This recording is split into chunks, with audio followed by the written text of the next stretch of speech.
రానున్న వర్షాకాలాన్ని దృష్టిలో ఉంచుకుని కాకినాడ మున్సిపల్ కార్పొరేషన్ అధికారులు నగరంలోని ప్రధాన డ్రైనేజీల్లో పేరుకుపోయిన వ్యర్థాల పూడికను తక్షణమే తొలగించాలని సిపిఎం నాయకులు పల్లెల వీరబాబు డిమాండ్ చేశారు.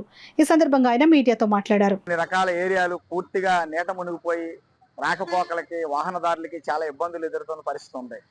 దీనికి ముఖ్యమైన కారణం ఏంటంటే ప్రధాన డ్రైన్స్ అన్ని కూడా పూడికలు సకాలంలో తీయకపోవడమే. వీధుల్లో ఉన్న డ్రైన్స్ శుభ్రం చేస్తుంటారు, మెయిన్ రోడ్లు శుభ్రం చేస్తుంటారు. గౌరవ కమిషనర్ గారి దగ్గర నుంచి అధికారులందరూ కూడా తెల్లవారుజామునే రోడ్డు మీదకి రావడం చాలా అభినందనీయం. కానీ రోడ్డు మీదకి వచ్చి వారు ఆ రోడ్డు చెత్త శుభ్రం అవుతుందా లేదా, చెత్త సేకరణ జరుగుతుందా లేదా అనేది పరిశీలిస్తున్నారు. పార్కుల్లో సౌకర్యాలు ఎలా ఉన్నాయో పరిశీలిస్తున్నారు.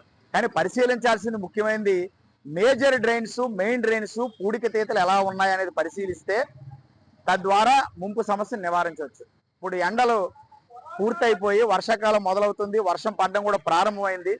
ఇప్పుడే పూర్తిగా మేజర్ డ్రైన్స్ అన్ని పూడికలు తీసినట్లయితే రేపు ముంపు సమస్య లేకుండా కాకినాడ నగరాన్ని అరికట్టవచ్చు. దయచేసి నగరపాలక సంస్థ అధికారులు మేజర్ డ్రైన్స్, పెద్ద పెద్ద డ్రైన్స్ అన్ని కూడా పూడికలు తొలగించడానికి తక్షణం యుద్ధ ప్రాతిపదికన ప్రాధాన్యతనిచ్చి పరిష్కారం చేయాలని విజ్ఞప్తి చేస్తారు.